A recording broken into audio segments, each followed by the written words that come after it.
माननीय बाळासाहेब ठाकरे, माननीय दिघे साहेब, त्याच्यानंतर आपलेच एकनाथजी शिंदे साहेब, आता मी माझ्या छोट्या तोंडाने धर्मवीर म्हणून मनीष काळे साहेबांना मी आज मानतो, अभिवादन करतो। आणि जे काही मी 2004 पासून शिवसेनेमध्ये जे बाळासाहेबांचे विचार घेऊन मी 2004 मध्ये शिवसेनेचा शाखा प्रमुख झालो होतो, ते बाळासाहेबांची विचारसरणी बघून मी त्या पक्षामध्ये प्रवेश केलो होतो। परंतु काही कारणास्तव माझ्या जे काही जिल्हा प्रमुख असतील, त्यावेळचे काही उपजिल्हा प्रमुख असतील, त्या कारणामुळे मी नाही म्हणलं तर एक वर्षाचा कालावधी मी पूर्ण शिवसेनेमध्ये काढलो।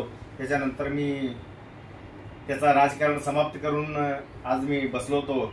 आज माझे मित्र हक्के साहेब आणि माझे मित्र आहेत शिरसळमाळीचे सरपंच, डेप्युटी सरपंच यांच्या आज एक चर्चामुळे आज परत मी मनीष काळे साहेबांच्या आज ऑफिसमध्ये मी आलो, परत शिवसेनेमध्ये मी प्रवेश करतो।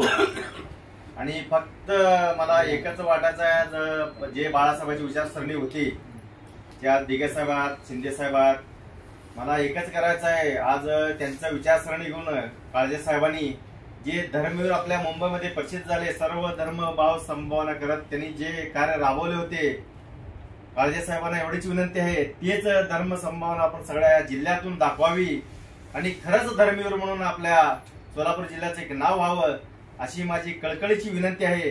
आणि जे आम्ही सर्व सामान्य तळागाळातील जे कार्यकर्ते आहेत, त्यांचे सर्व विचारसरणी बघून तुमच्याप्रमाणे जे त्यांना कार्य करून द्यावे, सगळ्या जिल्ह्यातले कामकाज तुम्ही बघावे, लक्षपूर्वक सगळीकडे तुम्ही काळजी करून सगळ्या जे जिल्ह्यातले आहेत, तालुक्यातले असतील, एका गल्लीतले असतील, तुमचे जे काही कार्यकर्ते असतील, त्यांना तुम्ही पारख करून त्यांच्याप्रमाणे त्यांचं कार्य करावं आणि त्यांना सगळ्याला तुम्ही समभावना द्यावी, जात पात न बघता जे खरं कार्यकर्ते आपले आहेत त्यांना तुम्ही सांभाळून घ्यावं। एक धर्मवीर म्हणून तुम्ही पण असं या जिल्ह्यात नाव गाजवावं, अशी एकच माझी विनंती आहे।